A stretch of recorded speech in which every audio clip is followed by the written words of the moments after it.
दोस्तों आपने देखा होगा कि कुछ लोगों को जिनके चेहरे पर कुछ छोटे-छोटे से बम्प जैसे या कुछ छोटे-छोटे से गठाने जैसी एक जो होती है वो निकल आती है और वो मल्टीपल होती है। उनका चेहरा कई दफ़ा ऐसा होता है कि उनका चेहरा जो होता है वो भर जाता है। इसके अलावा ये जो इस तरह की छोटी-छोटी गठाने या जो होती है ये उनके हाथों पे हो सकती है, उनके चेहरे पर के साथ-साथ उनके चेस्ट में हो सकती है, उनके बैक में हो सकती है, उनके पेट पर हो सकती है, बॉडी में और भी दूसरे जो शरीर के भाग होते हैं उन पर भी इस तरह की गांठें जो होती है डेवलप हो जाती है। दोस्तों यह जो कंडीशन होती है यह न्यूरोफाइब्रोमेटोसिस हो सकती है। यह इस तरह की जो कंडीशन होती है उसमें क्या होता है कि जो आपके ब्रेन, आपके जो स्पाइनल कॉर्ड होती है यानी जो रीढ़ की हड्डी के अंदर जो स्पाइन होती है उसके अंदर, उसके अलावा आपके जो पेरिफेरल नर्वस सिस्टम होते हैं यानी जो आपके हाथों पैरों की और जो ऊपरी सरफेस की जो नर्व्स होती है उन नर्व्स की जो सपोर्टिंग सेल्स होती है इवन उनमें यह जो उनकी नर्व शीट्स होती है यानी जो नर्व्स की मेम्ब्रेन होती है उसमें इस तरह की जो गांठें होती है वो डेवलप होना शुरू हो जाती है, वो ग्रो कर जाती है। इसी कंडीशन को बोलते हैं दोस्तों न्यूरोफाइब्रोमेटोसिस। यह मल्टीपल जगह पर इस तरह की जो ओवर ग्रोथ होती है वो उसमें देखने को मिलती है। यूजुअली ये जो कंडीशन होती है ये नॉन कैंसरस होती है। इसी से मिलता जुलता एक जो और कंडीशन होती है जिसको बोलते हैं न्यूरोफाइब्रोमा। इस न्यूरोफाइब्रोमा में क्या होगा कि जो आपकी जो पेरिफेरल नर्वस सिस्टम होगा यानी जो ऊपरी नर्व्स होती है हाथों की, पैरों की, और जो इस तरह से जो नर्व्स होती है उन नर्व्स के जो शीत होती है, जो उसकी मेम्ब्रेन होती है, उस मेम्ब्रेन में इस तरह की जो ओवरग्रोथ या गांठें बन जाती है जिसकी वजह से ऊपरी सरफेस पर ये जो गांठें होती है वो देखने को मिलती है। इस कंडीशन को बोलते हैं न्यूरोफाइब्रोमा। और जो सेंट्रल नर्वस सिस्टम यानी जो ब्रेन और स्पाइनल कॉर्ड को जब इसमें इन्वॉल्वमेंट हो जाता है उस पर इस तरह की जो गांठें होती है वो डेवलप होना शुरू हो जाती है, तो उस कंडीशन को बोलते हैं न्यूरोफाइब्रोमेटोसिस।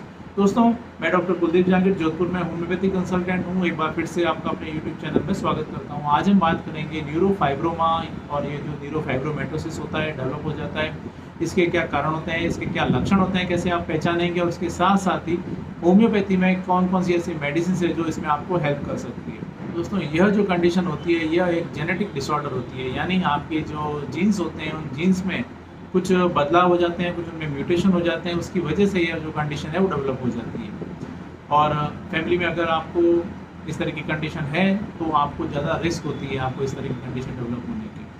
जो न्यूरोफाइब्रोमेटोसिस होता है उसके 3 टाइप्स होते हैं, इसको बोलते हैं NF1, NF2 और NF3। NF1 उस कंडीशन में क्या होता है कि जो ये अर्ली चाइल्डहुड में, बचपन में ही जो होती है इस तरह की जो कंडीशन होती है वो डेवलप होना शुरू हो जाती है।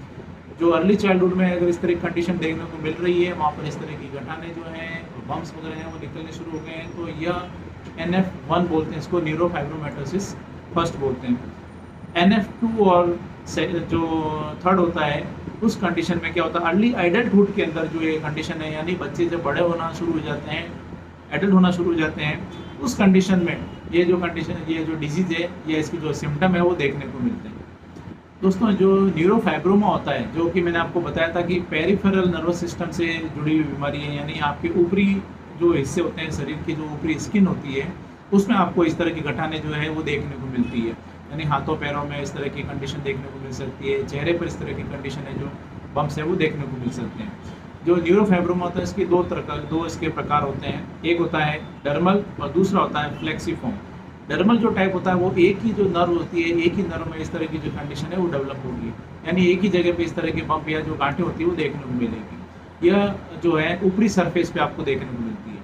और जो फ्लेक्सीफॉर्म जो होती है उस कंडीशन में क्या होगा, मल्टीपल नर्व्स होती है यानी खूब सारी नर्व्स में इस तरह की जो गांठें होती है वो डेवलप हो जाती है, या ऊपरी सरफेस पे भी हो सकती है और उसके साथ साथ इंटरनली भी यह जो होती है ये कंडीशन डेवलप हो सकती है, यानी ऊपर भी देखने को मिल सकती है और अंदर ही अंदर ये जो गांठें होती है वो भी इसमें डेवलप हो जाती है। जब दबाएंगे या इस तरह से आपको हल्का सा उसको प्रेस करेंगे तो भी आपको एहसास हो सकता है, या और भी डीप जो होती है वो हो सकती है।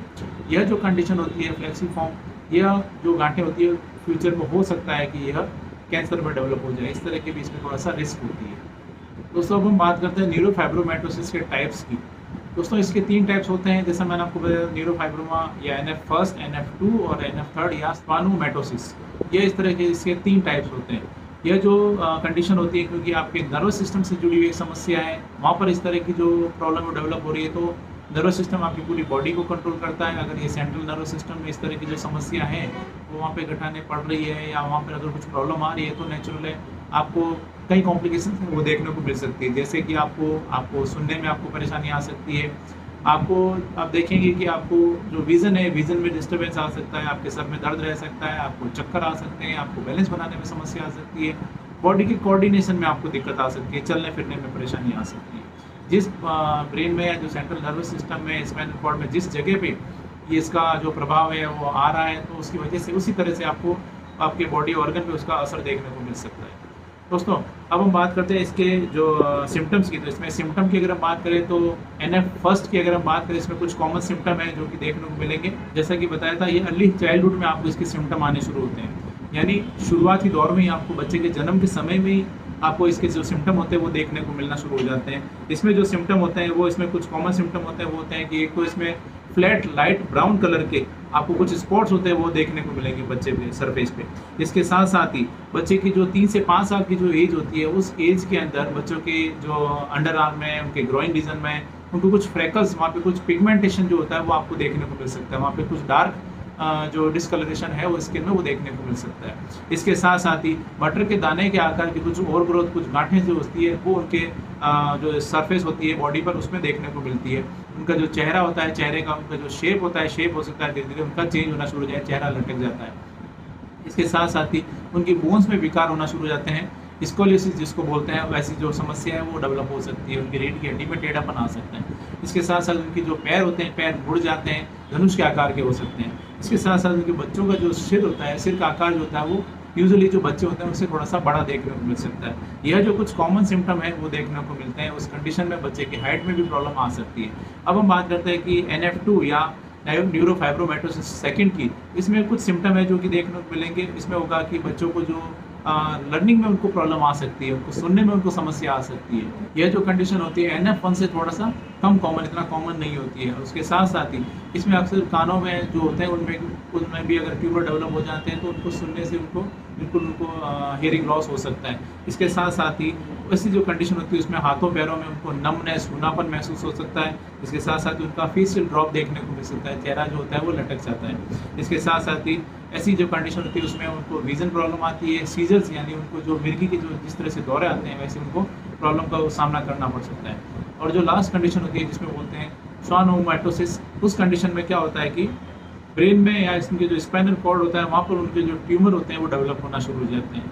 इसके साथ साथ ही उनमें हाथों पैरों में कमजोरी महसूस हो सकती है, उनको कोऑर्डिनेशन में दिक्कत आ सकती है, चलने फिरने में परेशानी आ सकती है। इसके साथ साथ ही उनके जो इस तरह के जब ट्यूमर्स होते हैं वो डेवलप होते हैं तो ब्रेन पैरालिसिस भी उनको आ सकता है। हालांकि यह जो कंडीशन होती है काफ़ी रेयर होती है और यह जो कंडीशन होती है अक्सर 20 से 25 साल की जो एज होती है उसी एज के अंदर वो देखने को मिलती है। दोस्तों, यह इसके कुछ सिम्टम हो गए, कुछ इसके कारण जैसा मैंने आपको बता ही दिया था कि अगर फैमिली हिस्ट्री है उस वजह से आपको डेवलप हो सकते हैं, आपको रिस्क बढ़ जाती है। और उसके अलावा जीन्स में ये बाद में भी जब डेवलप होते हैं तो उसमें उसका मतलब कि आपके जो जीन्स है उसमें कुछ म्यूटेशन हुए, कुछ चेंजेस हुए, उसकी वजह से ये कंडीशन डेवलप हुई है। दोस्तों, इसमें कुछ होम्योपैथिक मेडिसिन है जिसके कि काफ़ी अच्छे रिजल्ट देखने को मिलते हैं।